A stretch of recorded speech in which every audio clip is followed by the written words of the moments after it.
Hello all, welcome to another video by me, Lima, on Broken Arrow. So, what are we discussing today? Well, you might have seen recently that I've hosted a 2v2 competition. And spoilers, the devs actually won it, which was really surprising to see. Now, we had quite a range of elos. We had mostly us 9, these guys, are around about 2,000. Between 1,800 and 2,300 is this sort of group. And then these guys were the big stack bullies with the top 100 players. They all put in a group together to something like 2,700 odd elo towards 3,000. I can't remember. But anyway, that's the thing. These guys actually got knocked out here by a team that potentially on paper should not have won. And the devs, even though they don't play as much as us, maybe they have such a good understanding that they clapped my team's ass and Shark's team. And they went through to the semis, beat the semis, and went on to win the final. So there's been a lot of lessons learned throughout watching the competition. I watched all of these games, most of these games, and one game here with the really high-low teams. And what we're going to do today is talk about the lessons that I've learned from spectating, commentating, and learning from a 2v2 environment and how you can apply it to 5v5 to make your personal and team game play better. There we go. Oh yeah, by the way, this was a knockout for the really high elo team against the medium high elo team. So yeah, a knockout as in surrender, which was crazy. But anyway, without further ado, let's get into it. So yeah, here we go. Here is obviously my channel, my videos, etc.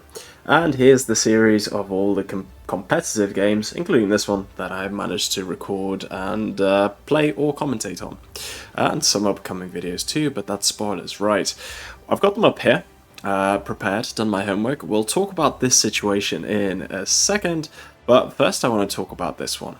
In this little part of the map, so if we look right over here, just in front of that Ossa, we've got a T80 for 250 points and a Bobrus. And here comes some bombs, both absolutely clapped. One airstrike, 500 points worth of damage done. So what lesson is that? Well, unfortunately, I think it's time that we all realize that units like this are pretty much obsolete. Even though this is actually the cheaper Barbarous, so the T15 with the 30 mil, still the cornets of course, and it's super thick, beefy armor. But the lessons there are, firstly, well, you shouldn't really have armor in forests anyway. I know it's sometimes unavoidable, but don't do that. And when you're fighting, especially, you know, in the opening stages, etc., avoid at all costs using very expensive units, because as we saw there, one quick airstrike, bam, gone. Now, yeah, okay, in a 5-stack situation, there is a problem where, actually, you see that, well, no, Russia does not shoot down planes very successfully, but obviously if there's 5 players, you expect there to be better AA. However, this was still in the opening of the game, where AA is not very developed and you don't have good cover. So unless you've got that good foundation and cover, we're talking at least a couple of bucks, the upgraded version, so you get terminal guidance of course, or S300s, etc. Unless you've got a couple of those behind you, do not risk heavy units like this. Definitely don't risk the Armata, because that is, you know, a bullet magnet that everybody wants to kill. So yeah, don't do that. Instead, for the opener, which is actually a tactic that the devs were using quite effectively against me, vehicles like this are perfect. So obviously we've known for quite a while that it's basically half the price, well, even cheaper if you use the 30mm cannon on here, but we'll stick to the 57 and the Bulat. I do like the Bulats, they're very, very great missiles to be fair. But if you start using just stuff like this, and the BT3s, the BMPs, etc., that is going to be a lot more effective, and also it just opens you to a lot less damage from airstrikes in terms of your points. So, for example, if we go off the guards, we'll go into, you know what, yeah, here's a good example, isn't it? Everybody knows what this spammy little unit is, but for even less points, for 55 points, you've got very comparable firepower to the B15.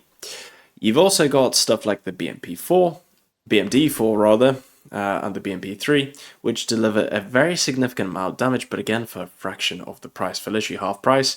You get a very good cannon, you still get the 30mm coax So yeah, a lot of firepower here as well. It's actually a very, very good strategy. And when you think about it, people at the start tend to have a lot of money. By the time the units drive to the front line, you're usually sitting on close to 500 points, which means that airstrikes are, there's a very good incentive to use airstrikes because firstly, air defense is going to be weak.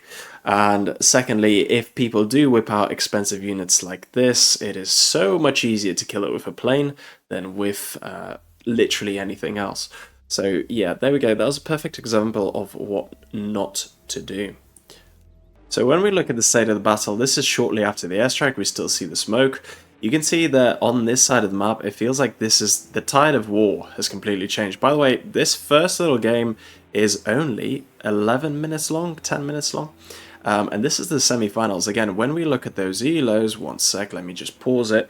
Yeah, okay, so he's 2,600 reborn. He is one of the top something 100 players, I'm not sure. And you look at the other team, their elos are relatively low, but that one airstrike was so clutch by damage. That's who did that airstrike there. Obviously, forget about the points. Early stages doesn't really matter, but obviously it's just absolutely turned the tide of battle. Obviously, it's gone well for them on this side, but here's some more things that are going to happen. So you see another Barbarous, and he's going to get some GRU out in a second, but look, the airstrike is already coming in, and ouch. There we go. That was another 250 point Barbarous and 130 point GRU squad. Now, I don't have too many problems with the GRU. They are a fantastic squad. You just got to be very careful not to sort of be like, oh, it's a super expensive tough squad, it can do anything. No, it's still quite limited. But there we go. They just lost 500 points there and then 380 here. So 1,000 points in 2 quick strikes in close succession. Now, again, this is only the first, these are 10-minute matches, so this is within the first 7 minutes of the game. And my god, does it crumble from here. From then on, essentially, we can skip forward because it is a done deal. The left side is its own separate battle. I won't talk about that too much. I just want to concentrate on those airstrikes. But there we go. They've taken this position. They're going to have so much depth. The enemy is, well, doing airstrikes too. Got that tank at least. But there's not much they can do to come back. So that was a great strike. But there we go. We're on the sudden death already. Another thing that we can learn from this battle is, I don't know if you noticed, but F and India, so Foxtrot India, these objectives were basically ignored by the team that I'm spectating here up until the very end of the game. And this is something Shark talked about with me as well whilst we were commentating. It's very important. So yeah, we're both military or former military, and it's very important for us to know what our objectives are and our clear intent, so the commander's intent, the strategic level intent, and the overall strategy. Now, these guys are clearly, they've got their strategy set straight. He is going to push hard for hotel with the speedy vehicles there, which is a very good strategy. He's going to push hard on Delta and set up in all those blocks of flats. Again, the Barbarous there is obviously going to do a lot of damage, but it's just a vulnerable, very expensive unit very early on in the game. Anyway, the biggest point is they completely forget about Foxtrot in India because it's not a strategic level interest. It will be in 10 minutes or so when the phase is ending, and they do actually capture those points, obviously leading to the sudden death, not too long before the end of the phase. So they do have that overall strategy and the overall war intent in mind to capture the zones, but ultimately position and fighting the enemy on favorable ground, which is what they've decided to do, is the #1 priority for them, and they do it so well. They've taken those key positions. The killer regs are obviously just firing their little hellfires away. Yep, that's going to go down. No idea how it didn't die, but yeah, they're just doing really, really well here. And once they've taken those key positions, so look, he's broken through on that flank. They just don't have the units because they've obviously spent, the red team, by the way, doesn't have the units because they've spent all their money on expensive units, so they really lack the speed and quantity here, which means they've lost really important, valuable positions, which, yeah, okay, so we can skip this bit. There's nothing too exciting going on here. But there we go. Once they've got their foot in the door, as it were, see, these objectives are still uncaptured. Once they've got their foot in the door, and they're taking those positions and they've established, they know that they're dug in. And being entrenched and defensive is very, very easy compared to being on the offense, especially when you don't have the perfect vision like these guys do. So reconnaissance, obviously with the Cav Scouts used, is very, very key as well. Right, moving on from the lesson. So the other thing I wanted to talk about was, of course, again, the B-15 and the BMP-3s. Now, these were used to absolute devastation against me and Zeltix.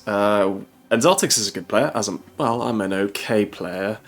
But the fact is that no amount of javelins could do anything to these, because you can have lots of javelins, but ultimately APS will stop the first one, potentially the second one, and when you smoke off, that is going to deny the ground completely. So essentially, vehicles like this, especially if they're APS, are absolutely essential. So especially when you hold these vehicles nice and far back and move them in and out of buildings, that makes them even more indestructible. Now, definitely whatever you do, don't just charge out in the open with this and hope for the best.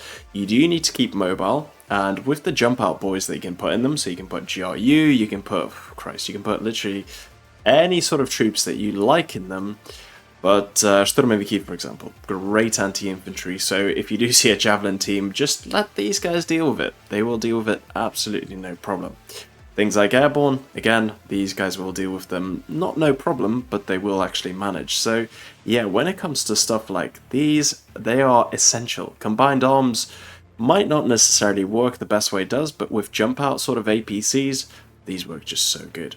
So let's switch over to the video now, where I'm going to show you exactly how it went. But firstly, let me just show you this beautiful airstrike that he did one on me, which is pretty good. Killed one infantry, not devastating. And then I did one, literally we had two airstrikes in on each other at the same time. So pretty good airstrike too.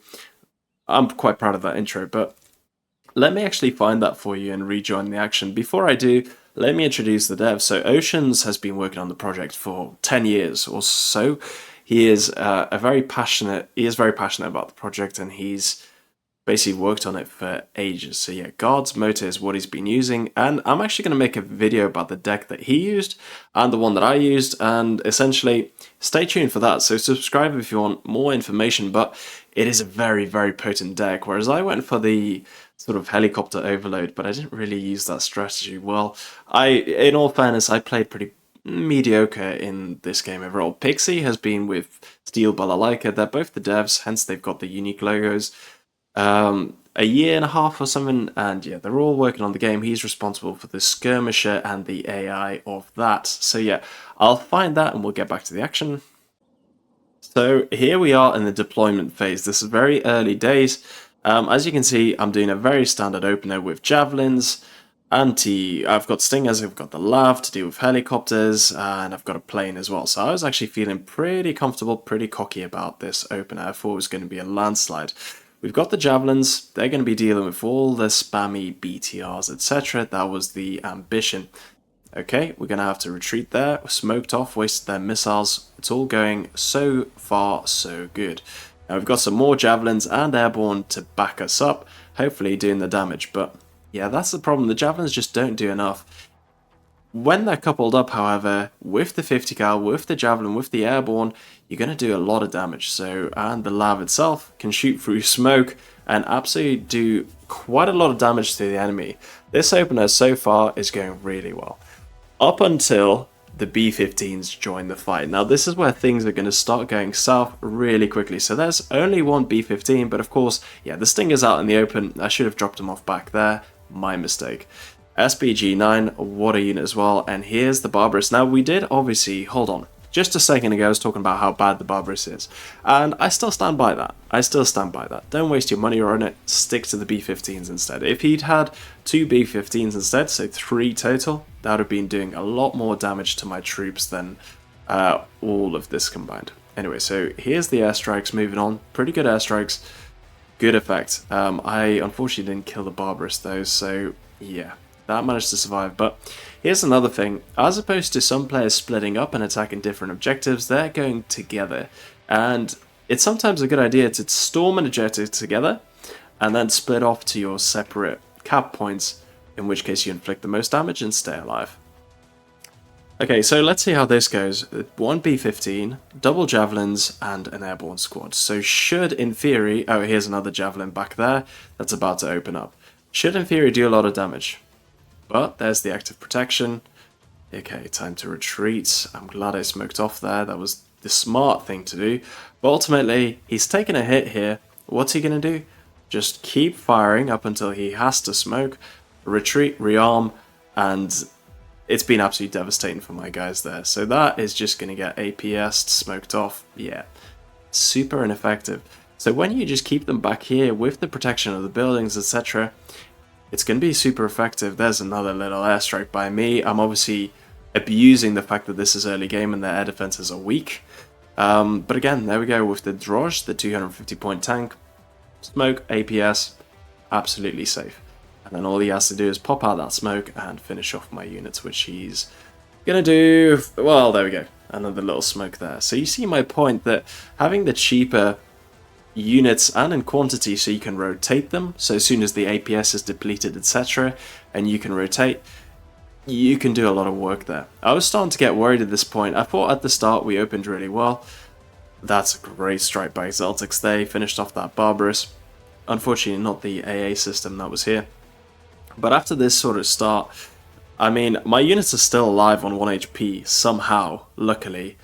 But they're basically ineffective. I can't use them for combat whatsoever. So this is why, again, I'm bringing up more javelins, more airborne, but the damage is done. He's really sort of wasted all my points, and I'm very much pinned down on that side of the map.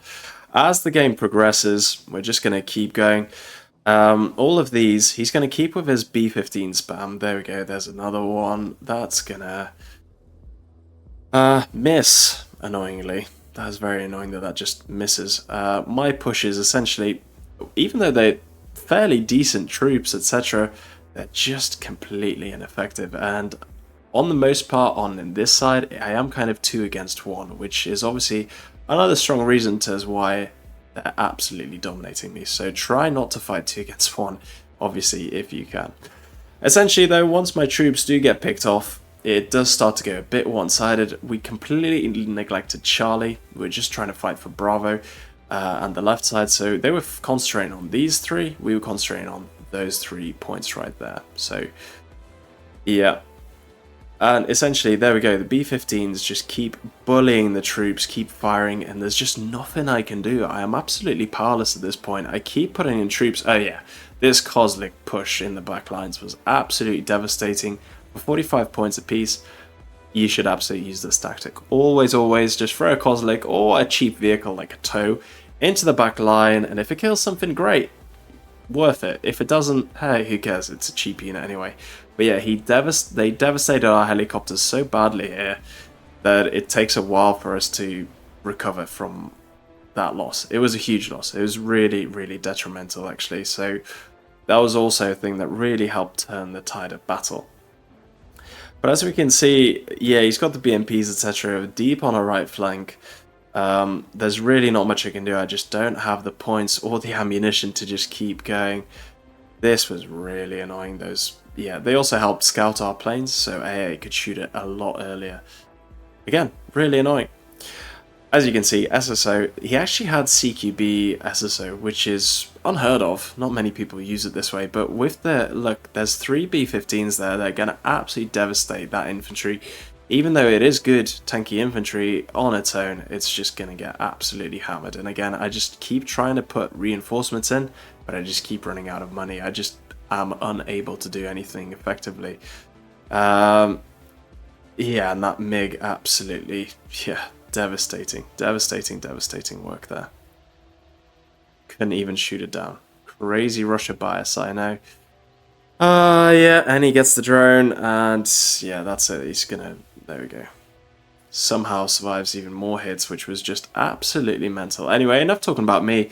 Those B-15s that are so mobile, if you catch an enemy without decent armor like me here, even if you do have armor, the tanks just don't do enough damage. So they are going to be absolutely solid against tanks.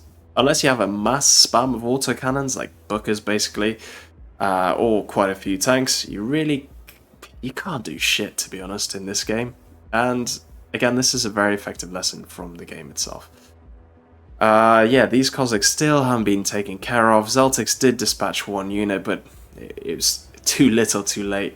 And this Lav that I dispatched later gets shot through, which is mental. Now, I do have tanks, but again, they're very expensive, and I just didn't have enough. I couldn't keep up. Those B-15s hit and runs, he didn't use the combined arms that well with the jump out infantry. But if he had, that would have been even more devastating. So yeah, quite a lot of lessons here. I think I'm about to get, yeah, a helicopter out. Watch how, yeah, pretty much it's just going to get wiped out by those Cossacks. They're so strong. There's nothing you can do about them, really. Yeah. As you can see, the right side of the map is completely lost. There's no point trying to retake it. We concentrate on our efforts on the left and to the right, but ultimately, we end up losing. The score is actually closer than you might think, so it ends up being, when we lose in the end, 12-14. And I somehow managed to have a positive KD. I'm not really sure how I managed that. But yeah, as you can see, with the position of everything, yeah, Narcotic still didn't die. That was the most annoying thing. That, in all fairness, Zeltix was the man to take care of that, because I was way too busy in the middle fighting too. But yeah, we just couldn't deal with that threat. It was so time-consuming and resource-intensive to take out Kozliks that we couldn't do anything. And those mobile vehicles, they just keep the pressure on. They keep moving, they keep firing, and yeah, there's really not a lot you can do. So that was a big problem for me. Highly recommend these vehicles. These are essentially beefed up BMP3s with this beautiful setup and APS. BMP3s in reality have APS too, but it's such a good deck. Here's a quick overview of, not this one, this one, that I built that essentially works super well. GRU in the mixed configuration are great for openers, as are these yeah, B-15s. Obviously, I've put a jazzy little paint scheme on them, and I've got 8 of them, which is a lot. Yeah, it's probably a bit too many. You can probably have 6 happily. But when you've got a pack of these, a little wolf pack of these, they are just so good. The only thing that lets them down is only the one smoke. Anyway, I'll talk about this deck in a later video. Oh, but yeah, as we've established, Kozliks are an absolute must. You always want them and throw them out to the battle, to the flanks, to see what happens. The next game that I'd like to talk about is the semi-final. So again, back to the semi-finals. Let's see, where are we? So yeah, the game we talked about was obviously us two here. Now we had a look at this game first, now we're looking at this one, so the semi-final itself. And what's interesting to me is, essentially, when we look at the start of this game, so we're looking at about here, well, actually a bit further on, we're looking at sort of moments like here. It looks like, if I can get a nice zoomed out view, you kind of get the idea that this is going to collapse any minute. This left side is gone, so if you look on the map, yeah, you see all those objectives being capped, etc. And you kind of feel like the red team is going to be the one that wins it. Spoilers, not the case. You already saw the score. STV, which is the team that I'm watching, they're actually going to win this. So Ade and Bad Karma will lose. But what you see them do quite effectively is, whilst they are sort of losing a lot of ground, in terms of the flags, it doesn't really matter, because you've got to play for the phases. The phases are the only thing that really matters in this game. Phases in terms of kills, in terms of points and flags, only counts at the end of the phase. So really, there's the B-15s again. He loves using them to devastating effect. It's working really well. There's the Cossack flank. It did get spotted by a helicopter and intercepted, unlike us. So yeah, good job on that one. But that's actually going to shoot that helicopter down, I think. Yeah, if I remember correctly. Crazy. So yeah, funny stuff there. But yeah, look, the point is, it's not over till it's over. They might have captured these positions, but you don't know how many troops are here. You don't know what's actually the picture. They could have just sent literally a scout car to take it. And so whilst this might appear daunting, you've got to concentrate on building up a steady flow of your troops, building it up so that, you know, you've got a structure, you've got depth, you've got overlapping fire, etc., stuff like that, before you commit to a push. I think everyone thought that the red team would win at this point, or sort of these early stages. There's going to be obviously the crucial airstrikes that, yeah, hammer the enemy. And let's skip forward a bit more. Marines, of course, very deadly. Everybody knows that. You should get Marines to just push up and storm a building there. But yeah, ultimately, there's going to be a lot of swinging, a lot of to and fro, back and forth.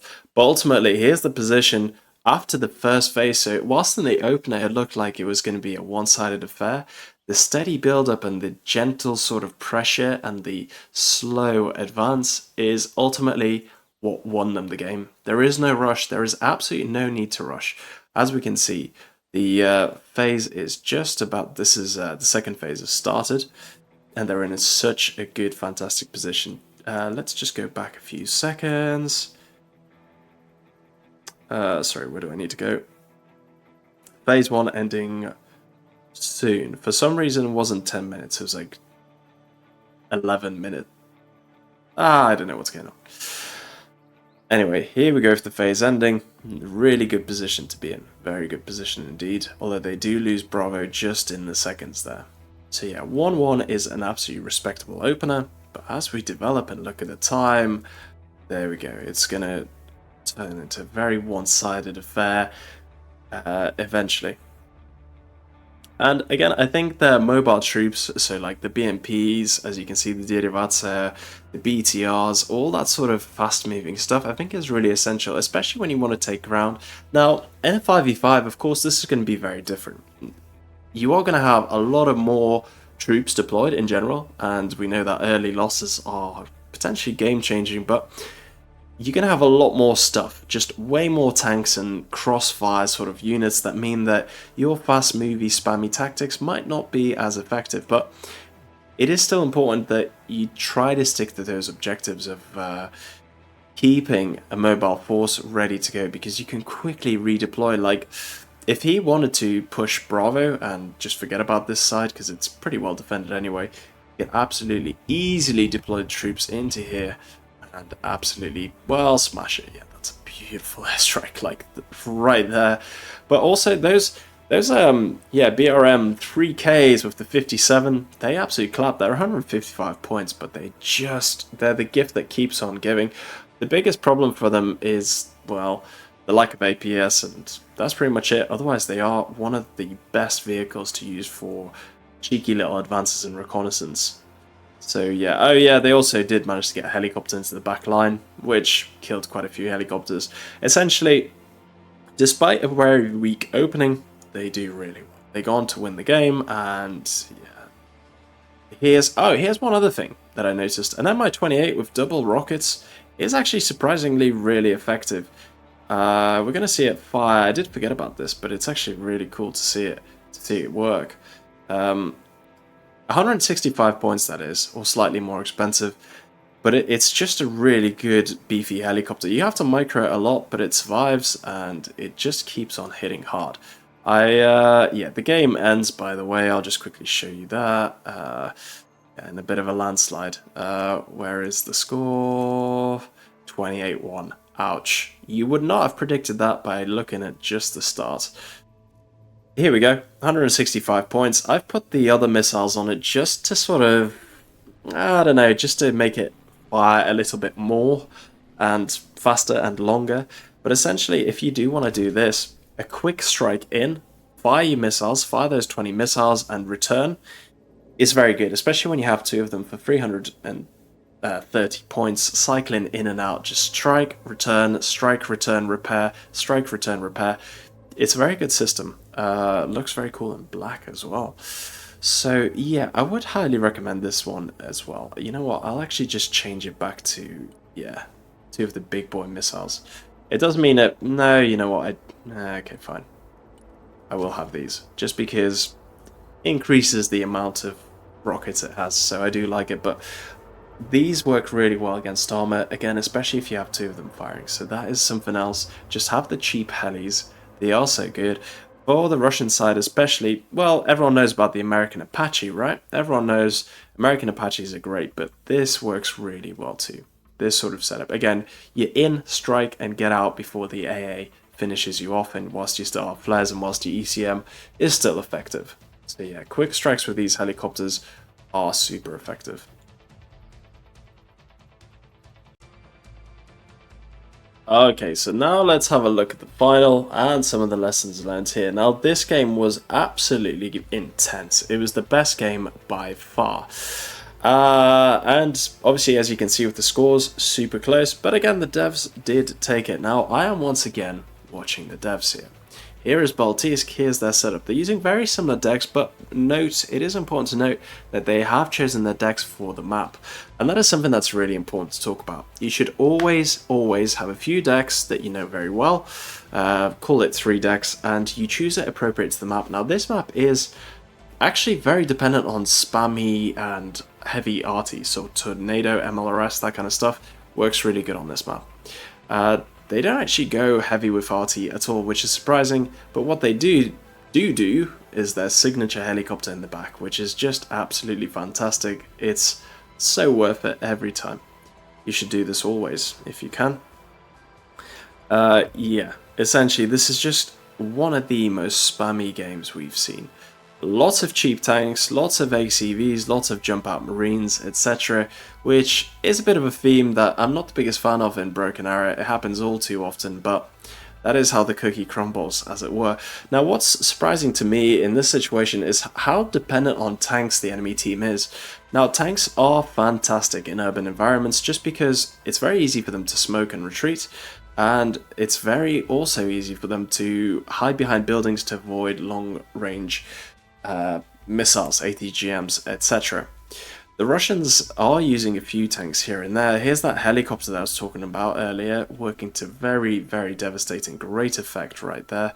But essentially it does have to retreat. Oh, yeah, we switched to the enemy's perspective here, where we see, yeah, just the sheer amount of armor and vehicles that they're trying to use, as well as a BMP push that's coming here. Let's just switch out. So yeah, BMP3s, no surprises there.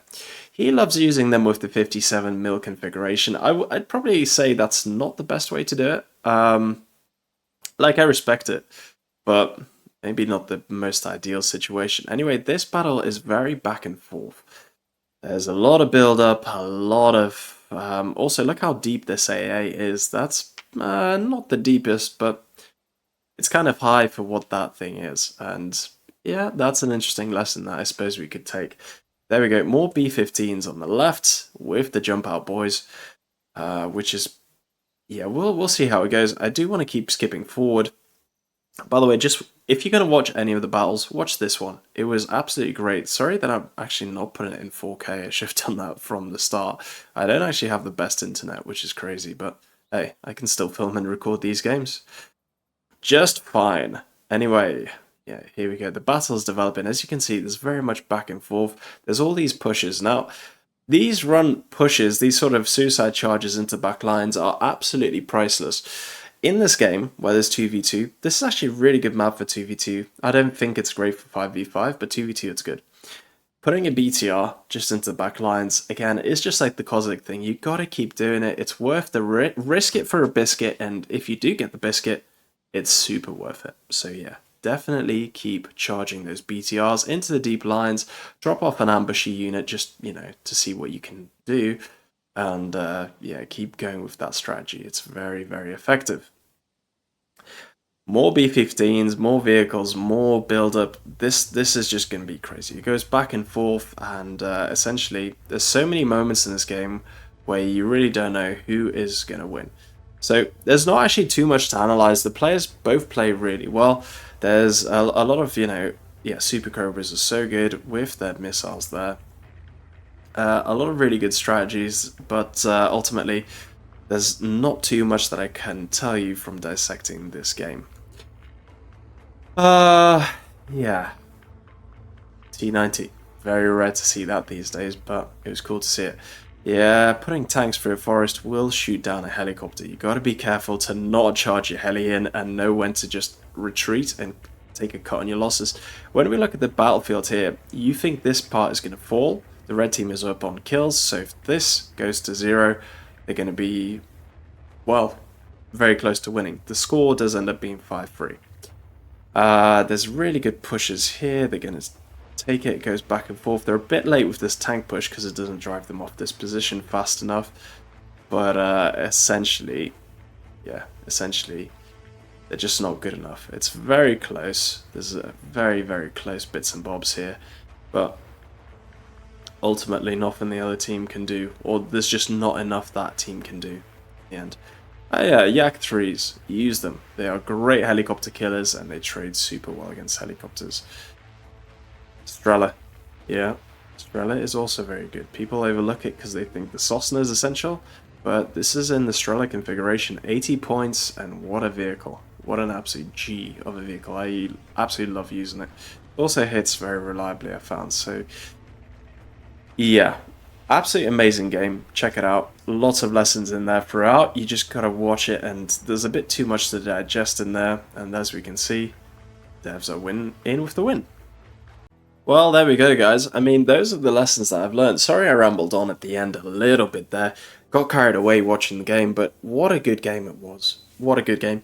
One thing I do notice is the lack of snipers that people kept trying to put into the enemy lines. Now, me and Zaltix did try to do this against Shark, and we had some limited success, but if you're going to do that, by God, make sure they have a laser. Just so units like this can pick off the targets to really, really good effect. Now, like we said, it does depend on the map, but a very urban, very dense, very clustered map, you are, unfortunately, it's not my favorite playstyle at all, but you do have to resort to it. RT is annoying. Spam, MLRS, etc. is really annoying. I hate it. But it's got to be done. Another thing that we didn't quite get to look at in the lesson in those battles was the need for Russia. Again, especially a lot of these lessons I think are for Russia. The fact that you need these. You absolutely need these. You need a fighter with the 1200 vision at all times. Otherwise, you're going to be absolutely bullied by sentinels, and there's nothing you can do about it. That's another thing. For the American side, one of the good things to note is the fact that you absolutely do, unfortunately, you absolutely do need Bookers. Bookers, unfortunately, I hate them. I really don't like Booker spam vehicles, etc., but they are such a good vehicle. Very underpriced at the minute. I think they will be nerfed, but the thing is with the tank, it fires too slowly and doesn't do enough damage. So this is why you're reliant on these to sort of cover your ass. Now, Marine Striker is one of the most popular divisions that you can play or setups, and it's for a reason. It is for a reason. I think, again, it's very unfortunate, but it must be done. Javelins are great, but don't rely on them too much. You're much better off relying for the close-range bazooka guys like this. And in terms of stealthy units for the American Special Forces side of things, which we're going to have a look at now. Those terrible decks, don't ignore those. Yeah, you absolutely need the Rangers RRC, the STT, all those guys are absolutely essential. One other good tactic is just to have a Delta Force paired with a Moors together, so Delta Force will rip apart most infantry at close, long range, whatever, they will win.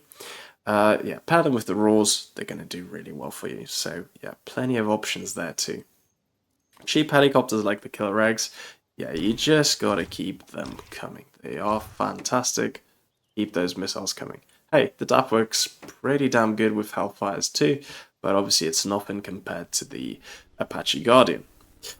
I hope you enjoyed watching this video. I hope you learned something. Sorry, a bit weird. For Russia, like I said, I will do a video about this deck. It is very effective. I've only lost one game in 10 with this deck.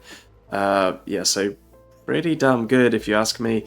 And yeah, I look forward to seeing you on there. So like and subscribe for more. As always, thank you so much for watching. See you next time. Bye bye.